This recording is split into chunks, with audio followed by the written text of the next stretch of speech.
Fala, meu caro cidadão de bem. E a política, como é que tá? Pegando fogo, né?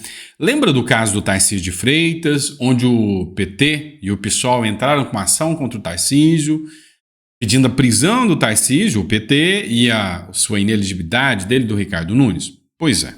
Essa denúncia, a presidente do TSE falou que ia andar rápido com ela, e andou. Nomeou um relator já, e a hora que eu contar pra você quem é o relator, você vai cair o dedão da unha. Não, a unha do dedão. Vai cair isso. Porque o negócio foi tenso, literalmente. Já tem um relator. E será que ele quer a cabeça do Tarcísio? Sei não, hein? Vamos falar sobre isso. Outro ponto. Pressão por anistia. Pois é. Segundo uma matéria da Gazeta do Povo, começou, né, a pressão por anistia do Bolsonaro. Teve uma pressão grande pela anistia ao Bolsonaro. E com essa pressão, pretende-se que o Bolsonaro seja presidente em 2026. Só vou colocar uma pulguinha atrás da sua orelha. Será que tem essa pressão de verdade? Ou isso aí é para inglês ver? Todo mundo tá já ali dentro falando, não, vamos fingir que a gente está atendendo para manter o engajamento da direita e do Bolsonaro, vamos enganar o povo e o Bolsonaro, mas enquanto isso a gente põe o nosso eleitor ali dentro do centrão para enganar todo mundo. É o Lira, gente. Você vai entender que isso tem todo sentido. Até porque o jogo do PSD começou a ser exposto. O PSD, assustem, parece que já anunciou ou vai anunciar o próximo governador de São Paulo. Não é Tarcísio de Freitas. E se o próximo governador de São Paulo não for Tarcísio de Freitas vai ser o quê? Presidente da República. Então, é por isso que eu questiono. Essa pressão por anistia é real ou não? Vamos falar sobre isso? Então não esquece de se inscrever no nosso canal, se você quiser ficar ligadinho sempre nas informações que a gente traz. Eu sou o Dr. Sandro Gonçalves, paciência, mas eu preciso me apresentar, tá? E aqui a gente faz análise jurídica, política, filosófica para você sobre o que rola na política. Aqui é uma verdadeira universidade ambulante dentro desse canal aqui, onde eu aprendo mais com vocês do que vocês aprendem comigo. Vocês não entenderam a minha malandragem. Eu aprendo muito mais com vocês do que vocês aprendem comigo. Vocês entenderam? Quer ver? Teve um perfil aqui chamado Congeladas, que me deu uma gelada aqui. E me deu um insight aqui muito interessante. Olha o que ela escreveu. Depois que você baixar o livro, fazer o download do livro, eu vou mostrar, tá?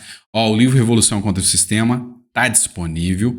Últimas unidades, vamos dizer assim, né? Porque está acabando agora dia 30. Se você quer entender o que aconteceu em El Salvador para livrar o país da corrupção, é só fazer o download. Vamos lá. Congeladas escreveu o seguinte: eu gosto das suas análises, mas nessa, acho que você está viajando. E é por isso que eu preciso que vocês puxem a minha orelha. Eu fiz filosofia. Não, você tá pensando que você não tá falando com um cara meio doido? Eu fiz direito, só tem esquerdista lá na faculdade de direito. Fiz filosofia, só tem esquerdista na faculdade de filosofia. O que salvou foi a minha pós-graduação em Direito Tributário, meu MBA em Direito Tributário, que o Ives Gandra foi meu professor. Então ele me deu uma luz ali para mim não virar esquerdista, né? Depois eu fiz filosofia. Quantos filósofos você conhece, além do Olavo de Carvalho e o maluco aqui, que não é de esquerda, né? Não tem. Aí tem que fiz MBA em Economia. Até na economia tem uns maluquinhos, mas como o meu era muito voltado para o business, ali eu entendi muita coisa sem essa galera da esquerda. Fiz um mestrado, né, em International Business, comércio internacional. A galera gosta de grana, de dinheiro, também não era esquerdista. Agora, o Biruleibe aqui está fazendo neurociência e psicologia aplicada no doutorado. E tem uma galera da Left lá pra caramba, eu já estou vacinado. Então, a gente está aprendendo com vocês, entenderam? Entendeu? E aí, quando eu falei aqui com a Congeladas, ela falou o seguinte, olha, eu falei o seguinte, que o Tarcísio está se achando maior do que o Bolsonaro, porque dentro de São Paulo ele elegeu quase todos os prefeitos que ele queria. Todos são aliados e todos estão fechados com o Tarcísio para 2026. Enquanto que o Bolsonaro amargou algumas derrotas aí, Brasil afora, principalmente nas capitais. Então eu falei que o Tarcísio, para mim, tá com o ego inflado, tá se achando maior do que o Bolsonaro. E ela me falou que eu tô viajando, tá? Então, obrigado pela análise. Agora ela fez uma análise importante. Outra coisa, é besteira Bolsonaro pegar a presidência em 2026, pois vai pegar o Brasil destruído. O certo é Bolsonaro esperar mais. Meu Deus do céu, se a gente esperar mais, a gente tá fedido, tá? Mas a análise é inteligente. O que aconteceu com o Brasil em 2016? Precisou a Dilma. A Dilma dirigia um Titanic em direção ao iceberg. No meio do caminho, o Centrão teve que atuar, e eu tô vendo a história repetir. O Centrão teve que atuar para virar o manche um pouquinho, entrando o Michel Temer para apaziguar a situação. Entrou o Michel Temer e virou o manche, tirou da rota de colisão, mas ainda ia bater. Depois, ninguém esperava um Aécio da vida, mas entrou o Bolsonaro e deu rumo certo no país. Só que a gente tem que observar o nosso vizinho, a Argentina. A gente precisa esperar o Centrão entrar. O PSD com o Kassab estão armando não impeachment dessa vez, mas de eleição permitida em 2026 para virar o manche por mais tempo, até que alguém possa entrar para resolver o problema. Lá na Argentina, o Milei já chegou, entrou com o barco bem mirado, né, direcionado para o iceberg e está conseguindo virar, mas está apanhando muito na imprensa por isso. Então, na sua opinião, espera mais ou precisamos de alguém agora para tirar a rota de colisão que a esquerda está fazendo? Para mim, que seja Centrão, mas a gente precisa mudar a rota de colisão da esquerda. Eu quero alguém de direita, mas se for Centrão, que seja. Inclusive, o Tarcísio está na mão agora do TSE. Lembra, só para você se situar, o Tarcísio falou que teve um salve do crime organizado contra o Nunes e a Rosana Vale, tá? Que eles pediram voto no Boulos. E o Tarcísio está sendo acusado agora, estão pedindo a inelegibilidade, prisão do Tarcísio, um monte de coisas mais do PT. E para mim é bravata do PT. E caiu na mão do Nunes Marques. Pois é, Nunes Marques assume a relatoria de denúncia do Boulos contra Tarcísio Nunes. Vocês esqueceram, mas além de ministro do STF, ele também é ministro do TSE. E a partir do ano que vem é até o presidente, tá, do TSE. E muita gente aposta que ele teria coragem para enfrentar o sistema para deixar o Bolsonaro elegível. Não sei. A campanha de Guilherme Boulos, candidato do PSOL à Prefeitura de São Paulo, protocolou uma notícia-crime no Tribunal Superior Eleitoral contra o atual governador do estado de São Paulo, Tarcísio de Freitas. O seu oponente no segundo turno, Ricardo Nunes, também. O caso será analisado pelo ministro Nunes Marques, que também é ministro do Supremo Tribunal Federal.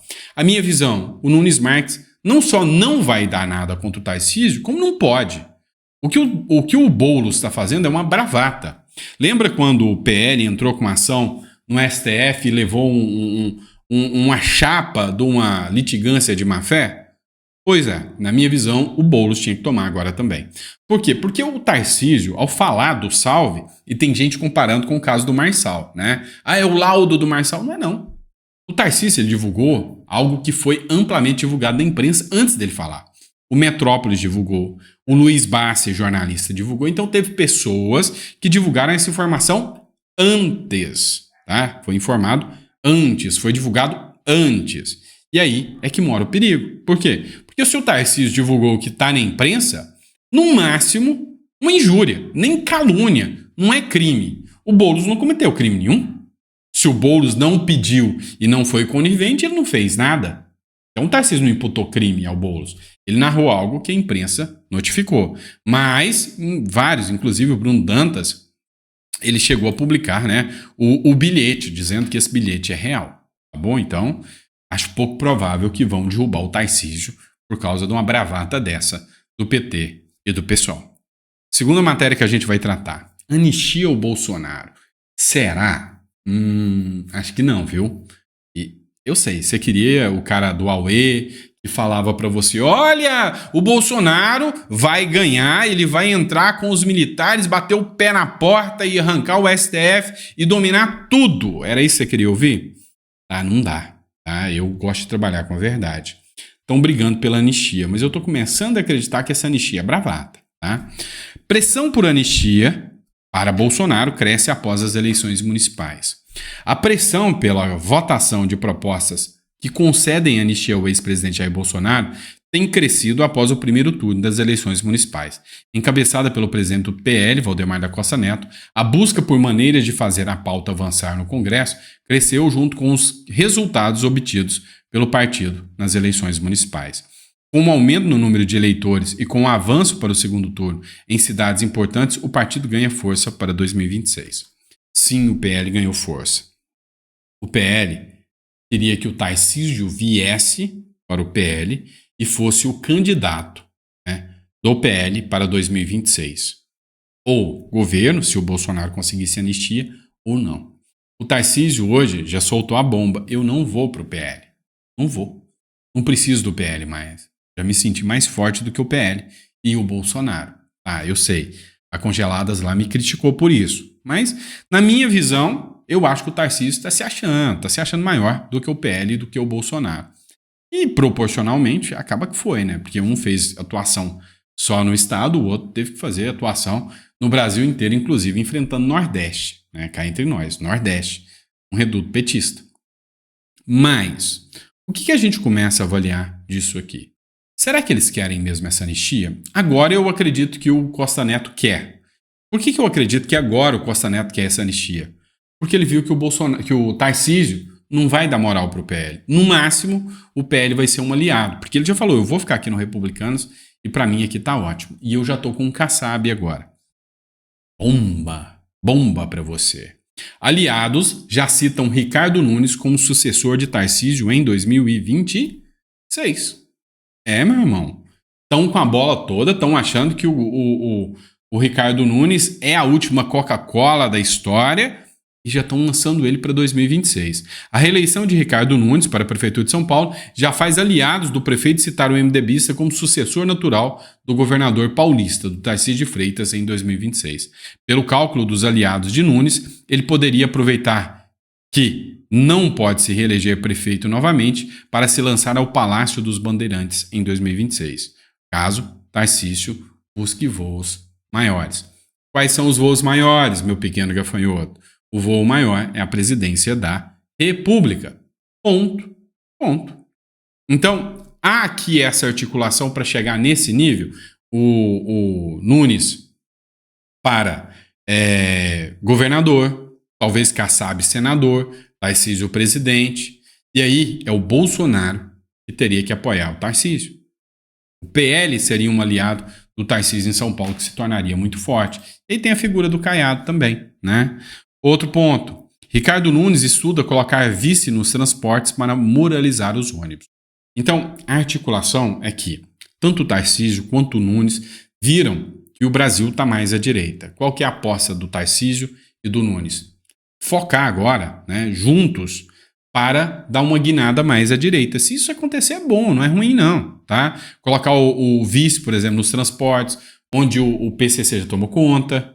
Então eles querem articular de forma que, sabe, consigam votos no futuro e votos dos conservadores. Ou seja, vão fazer um trabalho daqui até 2026 com força para articular aqui a possibilidade, né, de conseguir ganhar os votos dos conservadores.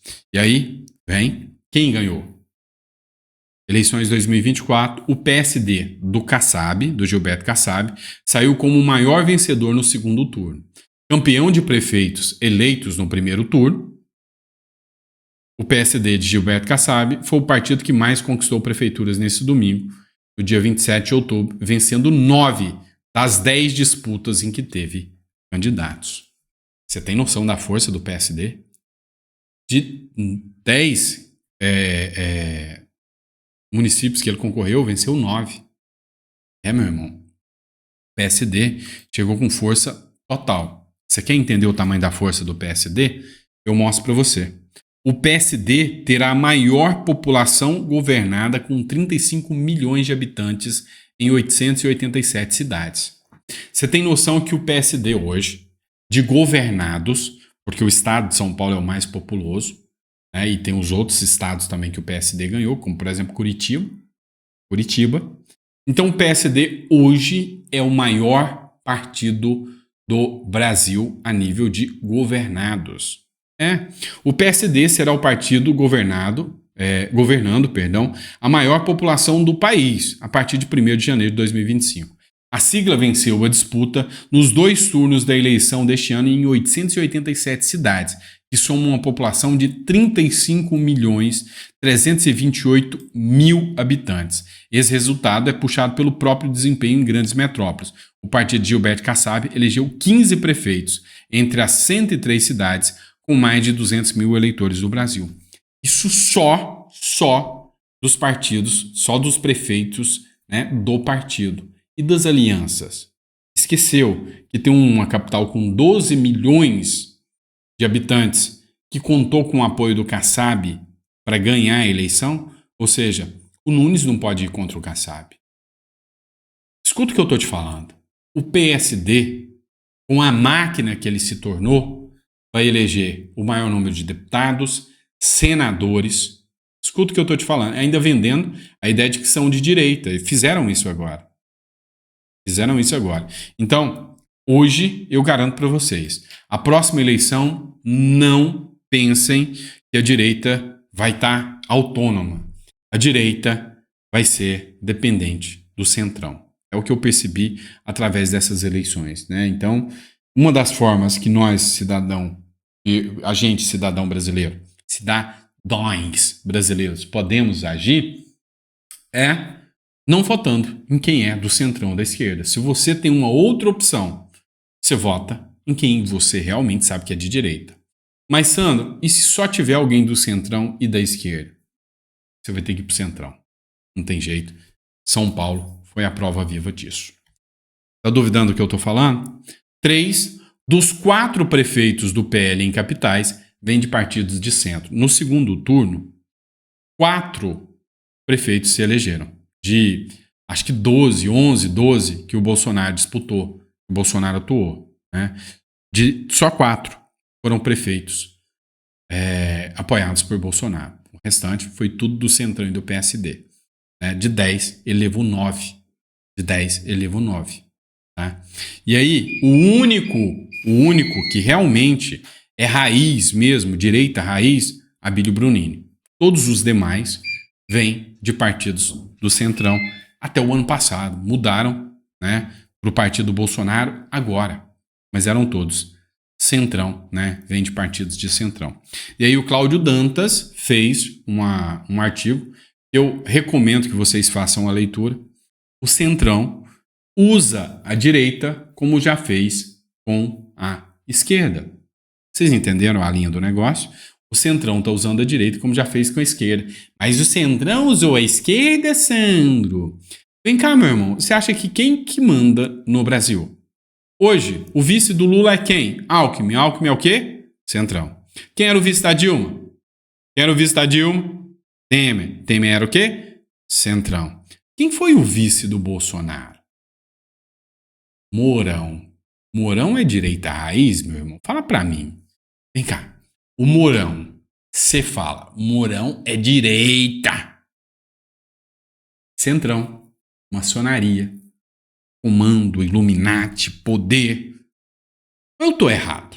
Se eu estiver falando besteira, me corrige, por favor. Né? E por que o Bolsonaro não teve vitória em 2026 também? Porque ele colocou um cara que talvez não fosse tão centrão. Ou é o Braga Neto. Né? Mas, então assim, o que eu vejo hoje? O centrão tá usando a direita e já usou a esquerda? Irmão, você acha que foi quem que mandou o Lula pra cadeia? Aécio, Centrão. Quem tirou o Lula da cadeia para derrubar o Bolsonaro? Ah, para, meu irmão. Então vocês sabem que o sistema fede, né? O que acontece nessa história toda? MDB e o PSD devem dar dor de cabeça a Lula após saírem vitoriosos em 2024. Com a vitória de partidos do chamado Centrão, na maioria das prefeituras nessas eleições, o governo federal deve ser pressionado para dar mais espaço para siglas como o PSD e o MDB. A avaliação é da cientista política Daisy Ciocari. A Daisy falou certinho. O que vai acontecer? O partido agora vai falar: quero café! Não, quero dinheiro. Tá? Eu quero grana. Então, esses partidos que são do Centrão são como sanguessugas. Vai chegar no PT e vai falar: eu quero dinheiro. Mas o PT também quer dinheiro. Mas eles vão falar: eu quero dinheiro. Então, o que vai acontecer? O Lula vai ter que ceder mais dinheiro para o Centrão, enquanto que o Lula não vai deixar de gastar o seu dinheiro. Sabe quem que vai ser minado economicamente nessa história toda? Eu e você, pagador de impostos, né? Eu e você, pagador de impostos. Mas o que sobra disso? Em 12 anos, a direita sai da toca, com o centro, varre a esquerda das capitais. Ou seja, a esquerda morreu, acabou. O Brasil será dominado agora pela direita e é o centrão. O centrão vai dominar a direita. Por quanto tempo? Não sei. Mas a gente já começou a mudar o jogo. Antes era centrão contra esquerda, centrão contra esquerda. Hoje vai ser um centrão contra a direita. O jogo começou a virar. O povo começou a fazer contornos novos e mostrou que a esquerda é rechaçada no Brasil. O Lula já está tentando ser de direita. Vocês não entenderam? Vocês viram que o Lula está tentando se aproximar dos evangélicos, está falando que quer pautas econômicas, agora o Lula quer ser de direita. Vocês entenderam o tamanho da maluquice do negócio? Pois é. E aí, por fim, eleição consolida o centrão, racha direita e expõe a fraqueza da esquerda. Quem foi o grande vitorioso? Tô vendo gente falando, não, a direita foi a grande vitoriosa. A única coisa que a direita conseguiu foi superar a esquerda e consolidar, né, o novo player contra o centrão. Mas ainda quem manda no Brasil é o centrão. Então o grande vitorioso é o centrão.